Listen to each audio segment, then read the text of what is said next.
Welcome to E360 TV, the live streaming and on-demand destination for influential voices and enlightened audiences. We offer trending, grassroots, and purpose-driven content across a diverse range of interests. E360 TV is more than just watching programs. We offer the ability to interact with live shows connecting audiences to real, authentic influencers and storytellers while streaming to millions of devices.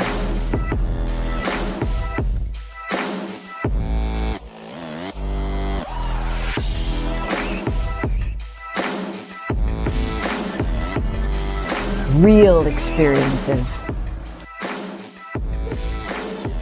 Raw conversation. One destination for it all. E360 TV.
The problem is me, the solution is we. The problem is me, the solution is we. I feel like a background singer. Anyway, I'm on a goofy one today. It's Monday. We're allowed. Welcome to today's installment of Bathrobe Moments. You see, I got in here quick today. Wasn't a whole bunch of playing around out there because I'm so, well, divinely so. Our guest for today could not be here. He's an attorney and something came up. So that's it. You know, whenever that happens, you know who I call. Oops, look up there. The postage stamp just changed. You're going to get another healthy dose of vitamin D grant today. He's here, but I got to put the RPXP thing back up because it is the RPXP week 2 of the takeover. Even though Milan could not be here today, he is coming back. I think it's December 11th, I told him. We'll let you know as we get closer, but I think it's December 11th. But the rest of the week will be RPXP attendees. So, but today, it's still kind of the RPXP takeover because I was there. So I guess I'm like the guest today because you know who else is here? D. Grant Smith, you're here. Listen, we're going to talk today about things that we are doing or not doing. What are you doing? What steps are you taking to truly practice your way into finding your higher self? And I used to say highest, but suddenly since that retreat, I now say, and not just that retreat, the succession of things that have happened, you know, through seeking, through just all of it since that retreat, I changed it from highest to higher. because I don't think there is a highest. For some reason, I'm beginning to believe it just keeps going and going and going and going. So anyway, before we get all into it, how the heck are you? Well, I'm doing fantastic, and I was excited when I got your text message this morning of, "Hey, I had a cancellation. Want to join me?" I'm like, "Ah, that's Why not something not? that's not something I expected to experience on this 30th of October." And it Right? got cold as crap last night in Texas. I don't know Same if you. here. Frost, everything. Oh, geez, it's like 31 right now, and Oh, that's even colder than here. really. Oh yeah, I brought everything in, all the cushions off the deck. I'm battening down the hatches. Yeah, well, I brought in wood to build fires and stuff this week in case. Well, see, here's the crazy thing, and maybe this is going to happen to you guys too.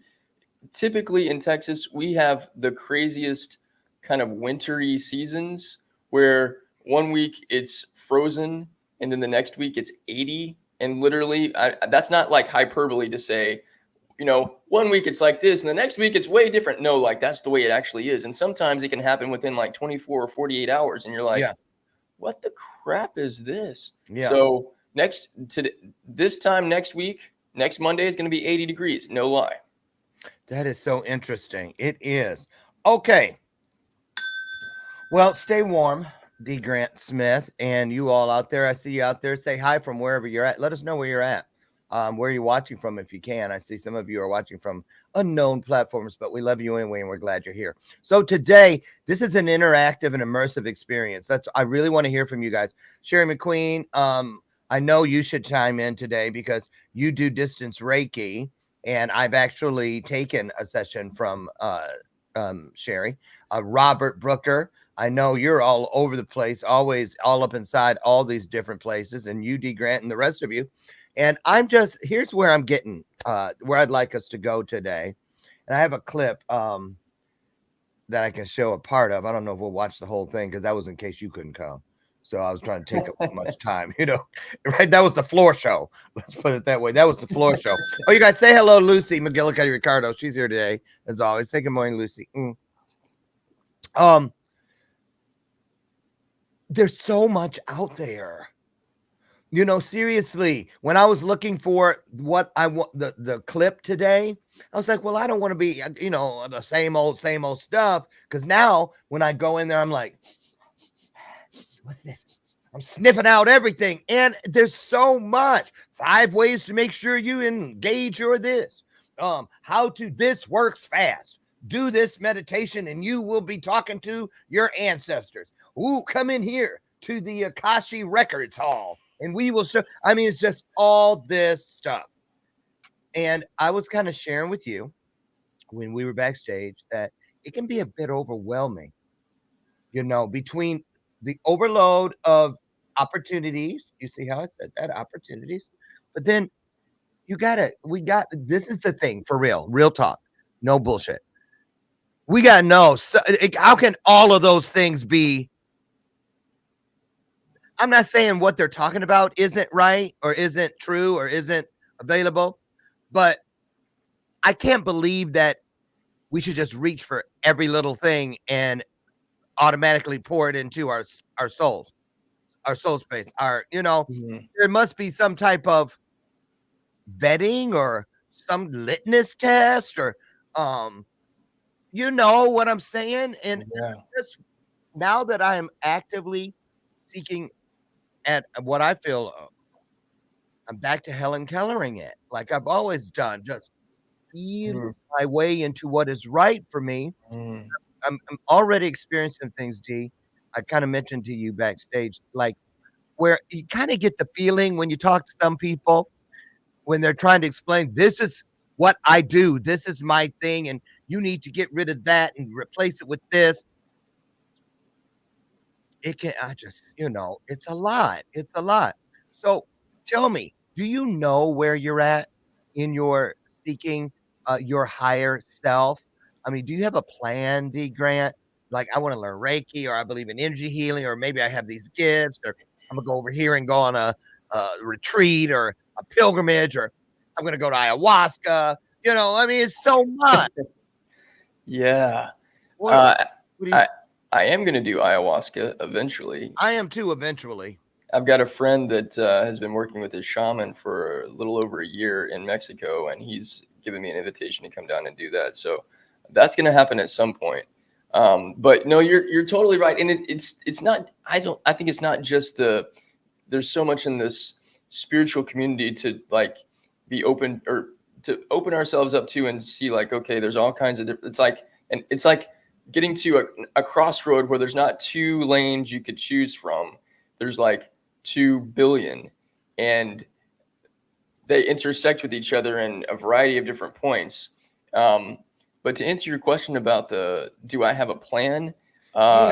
Yes, in a way. But here's the thing. Since we're all individuals, and it's kind of like that 2 billion road pathway, there's going to be some things that I'm doing that are going to be similar to the stuff that you might do, Lauren.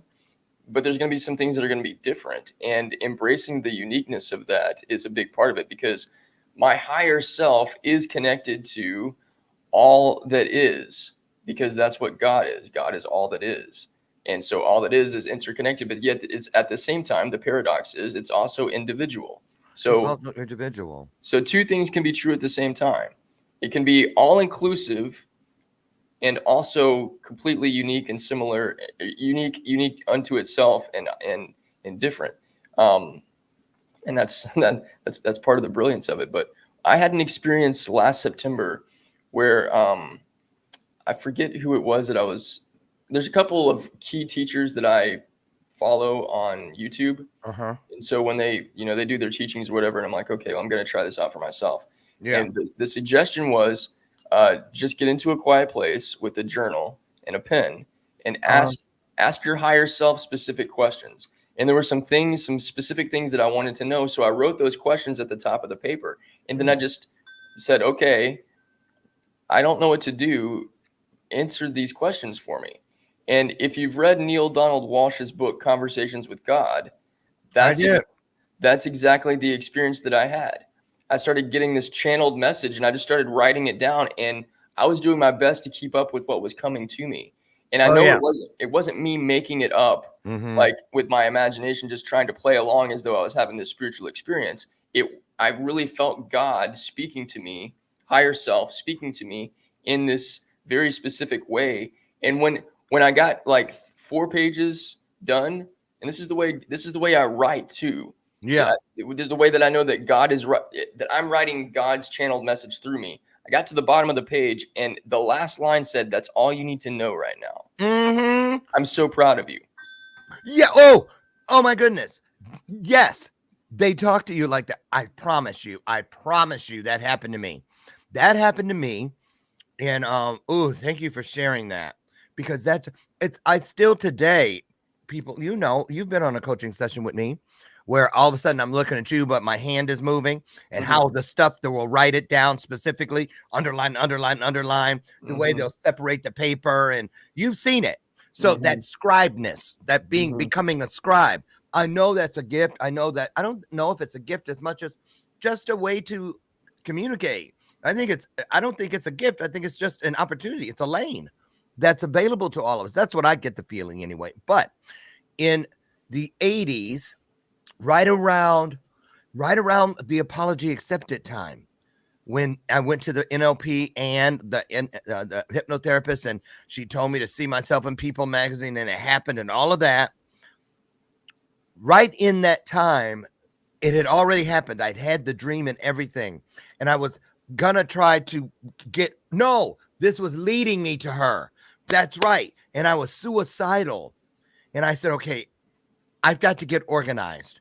I gotta at least act like I have a plan, like show God or whatever, because I was so mad at God. I didn't know anything about spiritualism yet, nothing. And I was using my organized religion mindset. And I said, and I went to the roof, D. I did. I went to the roof of my apartment building in my bathrobe. Figures, bathrobes, a theme. And I was, of course, naked underneath, and I, drama queen, took off my bathrobe. I was like, look, I'm speaking. This is the day that it became greater than for me, and not just God, because I was mad at God. So I said, I got to believe there's something better than God, because I can't stand his ass right now. And you can't strike me down. You could, but you shouldn't, because you're the one who said, come as you are. So I'm having this dual conversation. And I said, so I'm talking to, and I listed all the names that I could come up with. Allah, Jehovah, God, Christ, Jesus, Holy Spirit. I had a list. And I said, so whoever it is, I'm talking to you. I am telling you, I am giving it 1 year to this day. And if I don't know without a shadow of a doubt that there really is something in this world, that all of this crap that I've been made to live is worth it, then I'm out of here. I will take my chances with the unpardonable sin, suicide. I'll tend the hounds at the gates of hell. I was getting really smart mouth. I had a real smart mouth there. I kind of do too still. But I was like, I'll be a lifeguard at the lake of fire. All the threats that my religion, which was Seventh-day Adventist, would use. You'll burn in a lake of fire. And I'd be a lifeguard there. Fuck it. I was that mad. And that was when it started happening. Because I found out later, as long as you can scream, you can sing, you can whisper, you can do whatever it takes, you just have to ask. You have to seek. And it started coming. And then I saw it next day. I came down. I said, 1 year from today. I said another thing. I'm scary. Don't come like in the Bible, Samuel. Oh, Samuel. Or some apparition or something. Because I'll crap myself. Then I'll die from a heart attack. And then we'll be back to square one, starting all over. So figure it out. I don't know how you're going to prove it to me. And it was apology accepted. I had a dream. I went someplace that I didn't believe in NLP. She said, see yourself in People magazine. She told me I was going to start having these dreams. And it happened. And so I promised you show me that I will never question again. Okay. But back to your thing with the writing. I was standing there. So the first thing I said, get organized. So I got a whiteboard, a big one, right? I mean, it was the kind you could flip. It was like the kind you pull out like an old chalkboard. Like they use that are on wheels. So I started, and I thought I was going to make a giant calendar, make the squares. And as soon as my dry erase marker hit that thing, my hand took off. And it said, Dear Lauren, you recently said that because up on the roof, I said, this is my final lap this year. Final lap. I'm sick of this race, right? And they said, you recently said that this was your final lap. Underline, underline, underline. It indeed can be. But for this race, you must come inside. Come inside yourself if this is truly to be your final lap. Da, da, da. From the beginning, there have been things that do not serve you, which have wanted to see nothing more than your existence uprooted. But the only power that they have ever had, underline, underline, underline, is that power which you give them. Exclamation point, exclamation point, exclamation point. And it went on and on and on. And then at the end, like your thing, it said, welcome, Lauren. Welcome. Like, finally, you're starting to look. And when you ask, or you're starting to ask, and when you ask, some way we will answer. But you can't. It will come in ways, D, that our rational minds or our religious-based mind or whatever will say, that didn't just happen. Yep. Oh, for a second there, I thought it was a dramatic pause, but I see now that it's the freeze frame of... All right, you're back, Lauren. Oh, you were. Internet connections. This morning is brought to you by... Sorry. Go ahead. I was going to just fill the time and say, this morning is brought to you by Bigelow's Cozy Chamomile Tea. For your cold Mondays, when the weather changes all of a sudden, warm up to a nice cup of cozy chamomile. We like cozy. So, okay. Here, let's do this. So that writing thing where it was like something speaking to you because it signed off at the end. It signed off. So did that to me. So this is how I know when so I go for walks a lot and I have conversations. I want to have conversations with God, with higher self. I'm learning how to discern between the voice that speaks to me as my higher self and the part of me that speaks to me as the imitator, the ego. Yes. And because for the longest time, I've heard the voice of the ego thinking that was God. And then, it's saying, well, these people are going to do this to you and this is going to happen. And then none of those things have ever happened. And I was like, well, why would God tell me something's going to happen that doesn't happen? Well, because it doesn't happen. No, it's making shit up as it goes along. And, but my higher self, right out of the gate, every time will call me by my first name, which is David, and will tell me, I'm so proud of you. You're doing such a great job. And I'm like, well, if I'm doing such a great job, why do I feel like blah, blah, blah, blah, blah? Right. Like, because you can't see it yet, man. But trust me, like things are so much better than you realize that they are. And I'm like, I want you to, and I'm doing the same thing you did on the ledge. I'm like, I want you to come down and have this experience where you can see through my eyes and see how up this stuff is. Because how am I supposed to have a good attitude, and how am I supposed to be this light into the world when like I can't figure out these things, and I've been trying so hard for so long and it's not working, and earnestly trying. Yes, I know. like changing everything in my life, and like having relationships that I thought were like super close suddenly just disappear, and like not that they went to hell, but like just totally like come apart, and not being able to do anything to change that, or if I'm trying to change it, I'm trying to fix it, that I'm still going in those old patterns of codependency and people pleasing and all that stuff, things I've been moving away from. Yeah. So that was one of the things that came through in the response that my higher self gave me was like, I asked him specific questions about like how. Actually, here's what I was doing. I was asking my future self, how do you approach relationships? How do you approach job? How do you approach money? And the answers were very simple. It was, I love myself more than anyone else. And that's why I have the most happy, healthy, whole relationships with everybody, especially with my partner. And I'm detached from outcomes. I'm not interested in outcomes. I'm only interested in the moment. God That's is a hard one. Yeah, God is the source of my supply, money, and provision, and it comes in easily and effortlessly. And I'm like, so what does that mean about like job stuff? And I've spent the past year like walking through and embodying and taking on this different way of consciousness that was given to me a year ago last year. And so much change and transformation has happened in my life. I thought that I was going to be able to make this shift like in a month. And that's maybe some people. So you actually had a time frame. I typically have time frames because I want to hurry up and get there. See, and that's the other thing that my higher self was like, dude, the process is the most beautiful part of this whole thing. Exactly. The journey of this whole thing is all about the journey. Like, love the journey. It's so beautiful. Like your desire to get to this destination is what's causing you so much pain. The destination doesn't even matter. And the journey is the best part. What you said earlier about now. You don't have you're not running ahead if you're in the now. Because there's but you gotta find what's for you in it. And that's not so easy for a lot.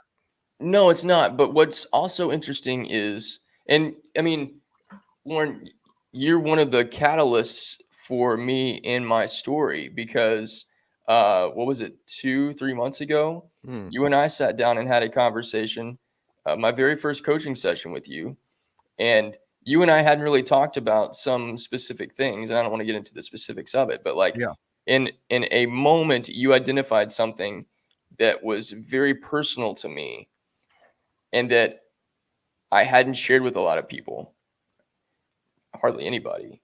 And you just like what you said a minute ago about like the people that pinpointed certain things to you, and you're like, okay, there's something here that's beyond just my mind. You just instantly know. And when you did that, and when you pointed out to me that like you don't feel like you're good enough unless you have this in your life, that was such a wake up call to me, because I've spent this whole year putting these program things together talking about confidence. And here I was, not being my full self, not operating out of confidence, but not having any awareness that that was what I was doing. Yeah. And when you said that, it was like my higher self saying, hey, man, I've been trying to get your attention about this for a long time, but I had to have somebody else tell you because you wouldn't listen to me. Yes. Yep. And I'll tell you something. For me, the more I've found that I'll be used in that capacity, it happens at a greater rate based on just my experience for me that I've kind of watched. It seems anyway that the more I allow people to speak what they've been shown, I think it's all about that log and splinter reference biblically. Don't point to the splinter in someone else's eye if you haven't addressed the log that is in your own. And so that has helped. And as far as that dual voice thing, excuse me, I went through that. I'll never forget it. It was early in my sobriety, and I was leaning into the fitness thing. I was easing that direction. So I was running at night. And I remember I was like, how do I know which one of these, why did these voices both sound like me? Why can't one of you sound like something else, or this, and the other? And I had my liar experience for 24 hours. I heard it for 24 hours. Your ego, everything that is your ego that you speak, that you would say out loud, you're not going to be able to say it out loud. It's only going to be in your mind, in your head, like you thinking. Higher self, we're going to speak out of your mouth. So every time you ask, and I forgot I was running that night. It was 10:57. It said I'll never see 10:57. It was. And it said 24 hours, go. And because I looked right, I had my phone in my hand. And back then you had to plug your headset into the phone. You didn't have Bluetooth ones. And I was running. I always kept one out because, you're running, you want to hear at night, and then, so anyway, I'm going, I forgot all about that thing, about the liar thing. Until the next day I got to work because I live alone. So I wasn't talking out loud or anything, which I do though, but I didn't. And I got to work and I remember I looked over and in my mind, I said, oh my God, did she really wear that dress again? In my mind. Wait, I had it reversed. My ego came out of my mouth. They stayed in my mind. And so I was like, oh my God, did she really just, and it came out of my mouth and everybody looked and I was like, and then I was like, oh shit, I forgot. And that came out of my mouth. They're like, you forgot what? And then I was like, trying to not talk. And then I heard in my head, so this is going to be a game changer. And I was like, you fucking straight it is. And they were like, fucking straight what is? Oh my God, D, I lasted till barely lunchtime. And I think I left and went home a half hour early. I feigned illness and went home. And I was afraid to go anywhere. But I had the conversation back and forth for the rest in a controlled atmosphere. And I went and took a nap and got up. I overslept and I got up and I started my run early. Here it comes to the end. I'm running and I was like, because I didn't want any interaction, not even on the phone with people, because it was not as easy as you would think to reverse it. So I'm running, one ear in, one ear out, and I tripped on a piece of sidewalk where a root had grown underneath it and it was raised. And I tripped and I went, oh shit, right? And it was in my mind. I thought it was going to come out of my mouth. I thought I was speaking, but I was like, wait a minute. You haven't cussed at all. And that came, and then they were like, and I looked at my phone. It was 3:57. I mean, 10:57. And I was like, it's over. It's over. And from that day forward, I hear ego for what it is, because it's that frequency. It sounded the same, but it didn't resonate the same.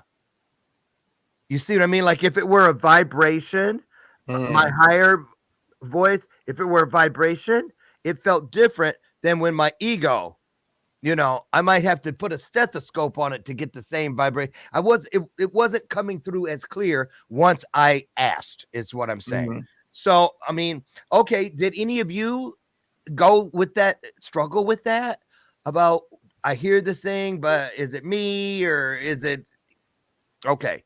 So here's a little something so that we'll have something to, we're halfway through the show already, but here's a little bit of that. Let's watch a little of this and then stop it and then talk about it and then maybe go back and forth, play it by ear. Let's just see. So this is called Signs You Are Merging with Your Higher Self. Found this on YouTube, you guys. Take a listen.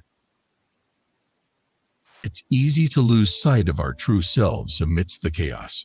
We often forgot the importance of living for ourselves, living a life that is fulfilling and is filled with all of the things that make us joyful and allow us to live a life of purpose, whatever that looks like for us. In the world we inhabit, it's easy to get caught up in the collective currents, to project our desires and fears onto the world around us.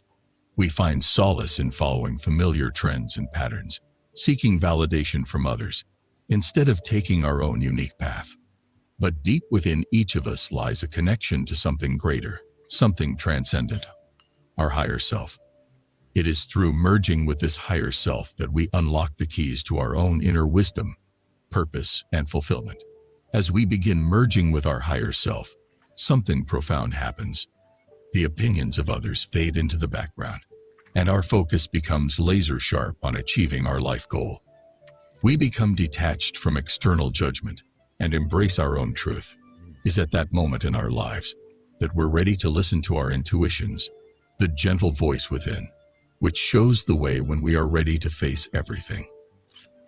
The journey of merging with our higher self begins with our awakening to the profound truth that we are the creators of our reality. No longer bound by the expectations and judgments of others, we find the courage to forge our own path. Each one of us carries within a divine spark, a unique essence that yearns to be expressed. We now open the doors to self-discovery and self-expression. We no longer fear standing apart from the crowd, because we understand that our authenticity holds the key to unlocking extraordinary experiences. The call of our higher self leads us to seek experiences that resonate with our soul. We yearn to taste the beauty of life in its purest form, freed from the limitations of conformity. We find joy in exploring uncharted territories, discovering hidden passions, and embracing the richness of our individuality. Yeah. Another sign that we're connecting with our higher self is when, on the path of merging with it, we encounter a profound transformation, an inner journey of self-acceptance and embracing our true nature. It is here, in the depths of self-discovery, that we uncover one of the most beautiful signs of merging with our higher self, accepting who we truly are. We realize that we are divinely created beings, each with our own purpose and unique gifts to offer. We release the need for comparison or judgment and begin to see the beauty in our own reflection. We acknowledge that we are both a tapestry of strengths and weaknesses. We recognize that certain aspects of our life experiences may elude our complete understanding, and that's okay. We surrender to the mystery, trusting that the answers will unfold in divine timing. Merging with our higher self allows us to embrace our imperfections and perceived flaws, for we understand that they are part of our unique journey. We no longer strive for an idealized version of ourselves, but rather we cherish the beauty that arises from our authentic and imperfect selves. We honor our life because, with its ebbs and flows, has shaped us into who we are today. True. The ups and downs, the triumphs and tribulations, all have contributed to our growth and evolution. We honor every twist and turn, every joy and sorrow, as valuable threads in the tapestry of our existence. Merging with our higher self grants us the wisdom to recognize the limitations of our own efforts. We understand that not everything can be forced or manipulated according to our will. Instead, we learn to trust in the inherent intelligence of the universe and allow life to unfold naturally. We are now in peace, Releasing the need to force things brings us a profound sense of it. We no longer struggle against the current, but rather we surrender and flow with the rhythm of life. In this surrender, we discover a harmonious dance between our intentions and the divine orchestration of the universe. We no longer succumb to the pressure of instant gratification and the desire for immediate results, because merging with our higher self made us learn the precious art of patience. We understand that life unfolds in its own perfect rhythm, guided by the divine intelligence of the universe. Patience becomes a virtue that we cultivate with grace. We learn to surrender to the flow of life, trusting that everything happens in its divine timing. Instead of forcing our will upon the world, we align ourselves with the natural ebb and flow of the universe. Just as the delicate flower unfolds its petals at the tender touch of dawn, we awaken to the truth that growth and transformation are sacred dances, choreographed by the cosmic rhythms, and cannot be hastened by the impatient hands of time. You know, you are connected with your higher self when you discover the profound wisdom of embracing the present moment as a sacred gift. In this state of profound awareness, you release the chains of past regrets and future worries, allowing ourselves to be fully immersed in the exquisite tapestry of the here and now. In this harmonious union with the present, we relinquish the need to constantly yearn for what lies ahead or reminisce about what has passed. We realize that the true essence of life resides in the eternal now, and it is within this infinite canvas that we paint our most vibrant and meaningful experiences. Through mindful presence, we cultivate a deep sense of gratitude for the simple miracles that surround us. We find solace in the whispering leaves of a tranquil forest, solace in the soft glow of a setting sun, and solace in the quiet stillness of our own being. Each moment becomes an opportunity for spiritual communion, an invitation to immerse ourselves in the divinity of existence. As we merge with our higher self, we shed the layers of fear and doubt, and we find the courage to stand tall in our truth. We no longer seek validation from external sources, for we recognize that our worthiness emanates from within. With every word we speak, every action we take, we honor the sacred truth that resides within us and share it with the world. In doing so, we are not imposing our beliefs on others or engaging in ego-driven debates. It is just a gentle and compassionate unveiling of our deepest insights. As we merge with our higher self, we understand that expressing our truth is not always easy. It requires us to face our fears, confront our insecurities, and step into the vulnerability of being seen and heard. Yet, it is through this courageous act that we find liberation and empowerment. We become liberated from the shackles of conformity, societal expectations, and self-imposed limitations. We become empowered by the knowledge that our truth has the power to ignite transformation and create ripples of change in the world. As you recognize the signs of merging with your higher self, a newfound sense of empowerment fills your being, and the world around you takes on a vibrant hue of infinite possibilities. You now stand at the precipice of a magnificent chapter in your life. Embrace the knowing that you are now capable of achieving anything your heart desires. The merging with your higher self has unlocked the reservoirs of strength, wisdom, and creativity that reside within you.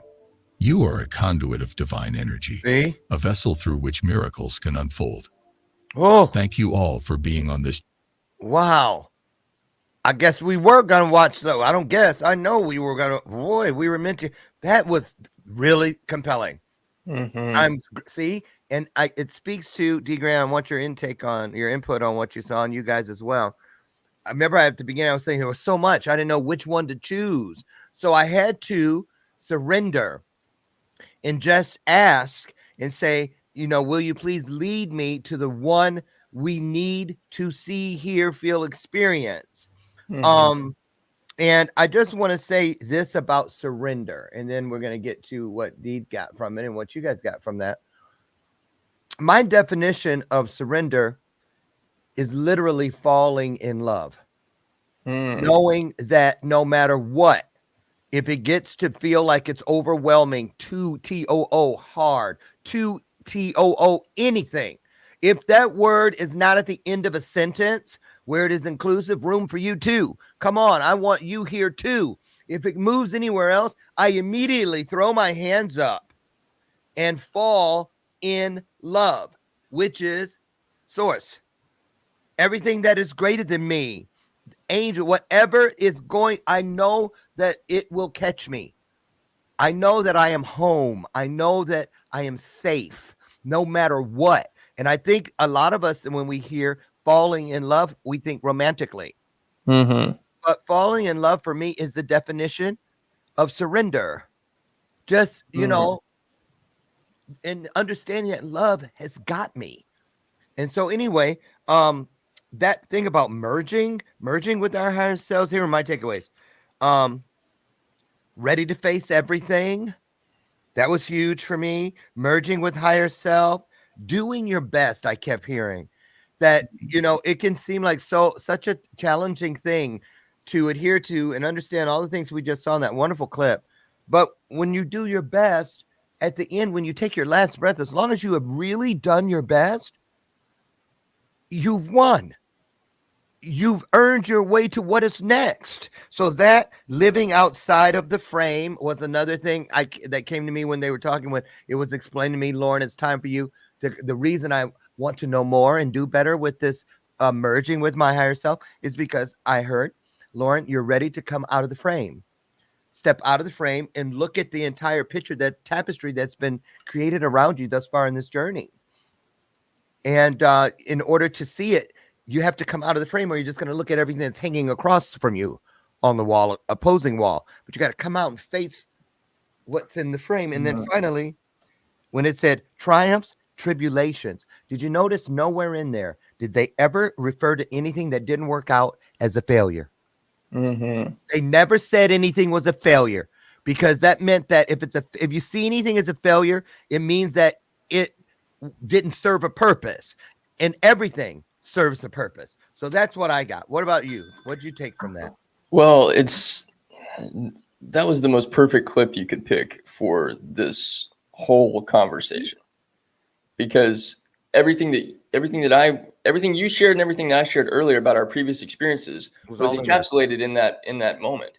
And even stuff that I didn't say, like stuff I had forgotten to include, including patience. One of the things my higher self told me was patience is one of my greatest tools. Patience and trust are the greatest tools in my toolkit. And I was like, huh, because they both go together so perfectly. Without trust, patience is just you sitting around waiting for something to happen. And what you described a second ago about surrender, like some of the biggest blessings that have happened to me in my life have come because I stopped looking for them. I stopped, like, I was seeking, but I was seeking from a place of fear, like, and kind of like anxiety, like, is it this one? Is it this one? Is it this one? Yeah. And my higher self was like, if you would just surrender and let go and trust that I'm going to bring this to you in the best way at the right time, everything's going to fall into place and you don't have to be looking anymore. And then that's exactly what has ended up happening. So but I see also even in that instruction is the trust factor. If you would let go, talking to me, if I would let go and trust that just like what you said about falling, like a trust fall into love. Yeah. That's exactly what's taking place. And I'm seeing it more and more now. I'm able to see it more and more clearly, like looking back over this past year, actually, because this year I've been saying this year has been the most challenging year of my life, and it has, but I'm so thankful for it because the transformation that's come from what I've experienced this year has been monumental and like quick, actually. Me being a timeline person, like, the shifts that have taken place have been huge. The opportunities that have taken place or that are taking place are really fantastic. And the people that are being brought into my life to join into the stuff that I'm doing and to, co-create transformation with me is magnificent. And like what you were talking about earlier about the religious kind of mindset stuff. Oh yeah. Part of my churchy experience was also knowing, like, it was really ingrained in me from a very young age. You need to know what's going to happen before it happens. You need to Yeah. do all the things to prepare for certain things to take place so that you're in control of the process. But all Yeah. of this trust stuff is like, no, dude, you get to embrace the process and enjoy the process, but you're not in control of it. And you don't know what's going to happen. You can, like, imagine it, feel it, do all of the manifestation stuff, but then allow it to unfold instead of trying to be in control of how it happens. Exactly. And it's you and perfect segue because it's right here written down. You'll see the word manifest right there. I am learning more and more every day that that it feels more natural. It feels more purposeful, and speaking of patience, the coaching program is P3, purpose, passion, and patience, because that's the hardest piece. But I am learning that it's important to manifest broadly, but to trust specifically. You see what I mean? Because it's dangerous to trust broadly. Mm-hmm. That's why so many people end up smelling like soot, because they've been burned, because they trusted broadly. So manifesting broadly is like, I used to aim. I'm going to throw my pebble of purpose and hit that beach across the country. Now I don't shoot for the beach. You've heard me say this. I shoot for the horizon. So I'm manifesting more broadly, but I am trusting specifically. You see? And that's why I don't pray specifically, because praying is really manifesting. You know, because I could be praying for what's not going to serve me. It isn't what I need. I pray for whatever I need in this day to assist me in finding the road where I can merge with my highest self. Now, I never said it like that until after watching that clip. So that's my new way of expressing the seeking that I'm on. So I want to say this too. Like when I said the thing about falling in love, remember, my litmus test of purpose is that it works in both directions always. Full of meaning, meaningful, that kind of thing. Now, you can fall forward, like when you cross a finish line, and you just are so excited, oh my God, or you rush, your spouse or someone you love comes home from a deployment in the military. You fall into each other's arms, and that's a celebration, that's a victory. But also, people can grieve and fall forward because it's just, oh my God, no, or backwards. You can fall backwards flat on your face because something has punched you, but you can also fall back like when you fall into bed. Oh, I'm so exhausted, but it's so great. I got it done. And you just fall backwards, and in slow motion bounce on the mattress. So you see, purpose, falling in love is both ways, no matter if you're celebrating or not celebrating yet. In both directions, you're still falling in love because you are exactly where you need to be. And that's what I was going to say coming home today. I was going to put it in a post and I forgot. I heard myself say, I heard my greater self say to me, I choose to go. No, I choose to grow. So I choose to know. And the moment I understand that it's time to go and find where I can give it, how I can use it, where I can find more of it. And that's what I'm on. That's why the topic today about doing whatever we do, but really being purposeful with it. And I'm learning too, it's not something that is so easy to be patient with, because it's there. You hear something, a siren calling you inside of something. Say it's Reiki or meditation or NLP or whatever it is. There's something in there you need, but you got to be patient. So what do you got, D? I saw you doing a lot of writing. Oh yeah, man. What you were just laying down was so good. I'm going to be meditating on this stuff, because what you said about manifesting broadly but trusting specifically, I think is just brilliant wisdom. And one of my favorite bands is Stone Temple Pilots, also known as STP. But you just gave a new acronym for STP, which is Surrender, Trust, and Patience.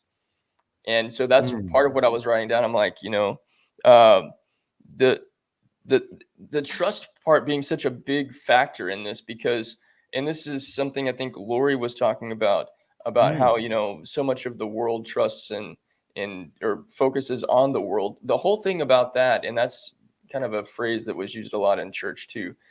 The way my understanding and my interpretation of that is, our culture and our society gets us to focus so much outside of ourselves into believing in only what is going on around us as being the ultimate truth.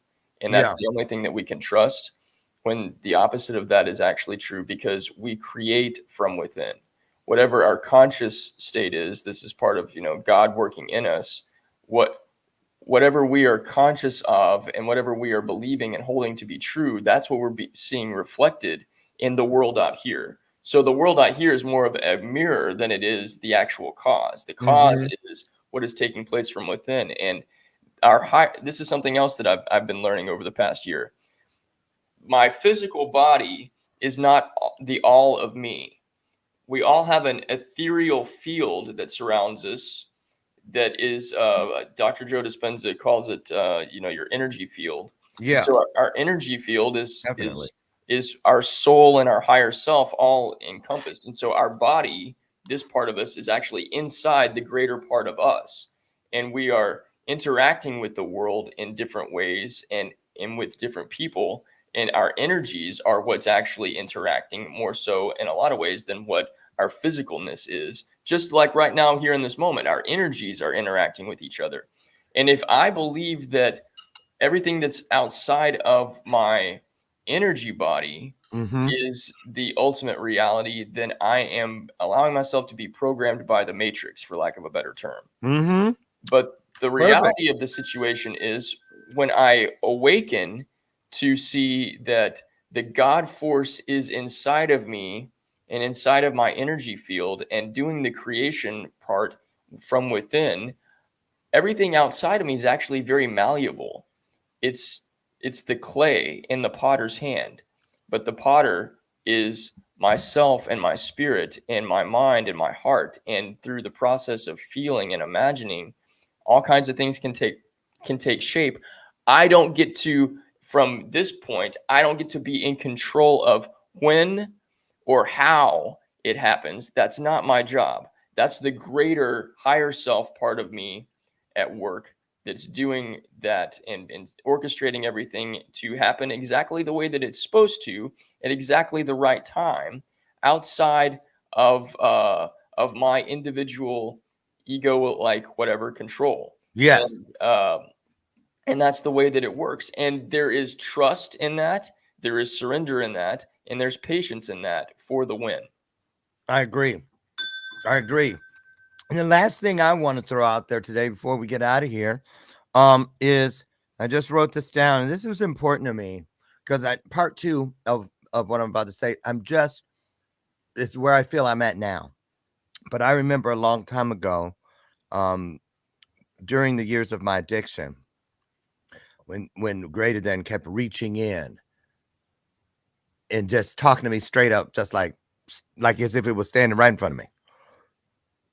And I know for a fact that one of the main issues for a lot of people is that they're afraid of dying. They think they're afraid of dying for whatever reason, before their work is finished, just because they're scared about what's next, if anything, all that, whatever. Most people that are afraid of dying aren't afraid of dying. They're afraid of living. You see, they're afraid of living, because I remember when they came in the answer, they said, hey, if you could have everything that we've ever shown you in your mind, that you could manifest, if you truly wanted it, if you could have all of that and more, and all we said you had to do was to die for us, would you do it? And I went, yep. And then I said, last question, same deal. We give you everything, but all you had to do was live for us. As soon as they said that, I started thinking, well, wait a minute. Does that mean I can't watch porn? Wait a minute. Does that mean I can't, gamble? Does that mean I can't? And before you know it, I hadn't answered at all. but I thought I was doing something with, yeah, I'll die for you. And they're like, no, anybody can do that. It's those who are willing to live for this. That's what people think is the easy part. It's neither hard nor easy. It just is. And so when you look at it, it works in both directions. Afraid of dying? No. Really afraid of living? Just like a lot of people say they don't know how to say no. No. Sometimes you just don't know when to say yes. Never look at that side of the lane of the table. So I'm beginning to believe in my journey, personally speaking, that my goal is to die to ego so that I will be able to remain living within purpose. Because purpose is the continuum. Purpose is the infinity. So my goal, I believe, is to die to ego before my body dies. Die as much as I can to ego so that I can live next, whatever is next, even further within purpose. That is would make perfect sense for the thing that moves forward, they say, which is our soul. Ego and soul, ego is like a barnacle. It's like a bunion riding or attempting to ride on the soul. Well, I think that's a perspective. I'm learning about oneness and entertaining the idea and asking my higher self, like, is the ego really the enemy, or can the ego be on my team?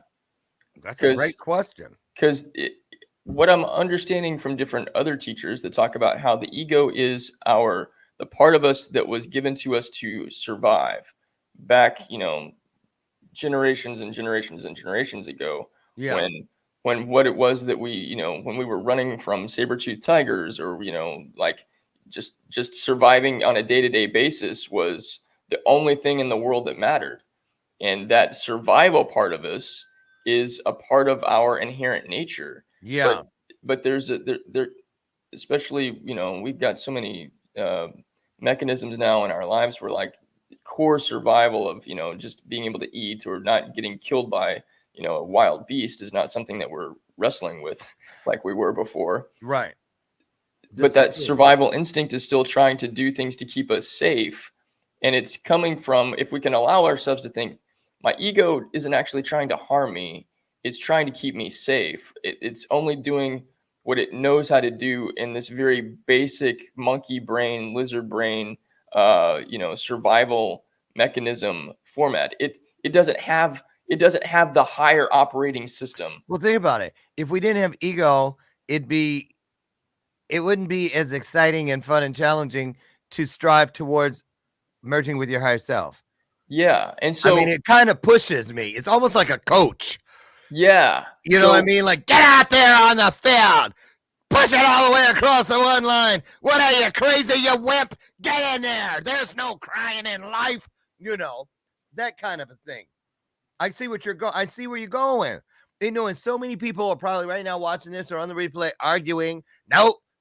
The ego's the enemy. Does that? Well, you know what? I say this. I count it all joy. Just like trauma.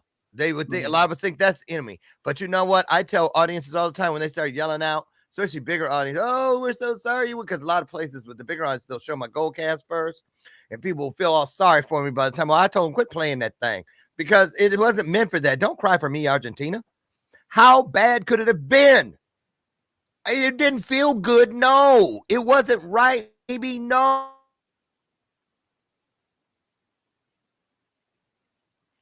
It's a great place for it to freeze up right in that moment. Led me to this divine moment right here with you. When all the things, think about all the stuff that you've gone through. It led you to where you are right now in this moment at 8:59 a.m. on this Monday morning. It led us all right here. And I've been a lot of places that I would have traded a body part to be here than when I was there. But I still have all my body parts. Thank you, Spirit. Thank you. And I'm still here nonetheless. So we're going to end on that. And Dee, thank you, man. You're meant to be here because every time you come, we have a great time. So thank you. We'll see you on the next one. And you guys, same thing applies to you. When you're here, we have a great time because together we're fulfilling that promise that where two or more of us comes together. This is what happens. The spigot is just wide open. The pump is primed, and we are pouring into each other and not from an empty cup. So get out there now and take some of this overflow and give it away. Pour it into someone else's cup so you have room for someone else to pour back into your very cup. The reason people can pour into you is because you're constantly pouring into them. It works in both ways. It's called the two-way feed. Take that with you. Have a divine day. I'll see you guys tomorrow. D, thank you so much, man. Thank you. You guys, RPXP back in the house tomorrow. Be here. Miss Rebecca's here. I'll see you. Get out there and be the best one you can be. Find a little piece of your higher self. Bye, everybody. Bye. Bye, D.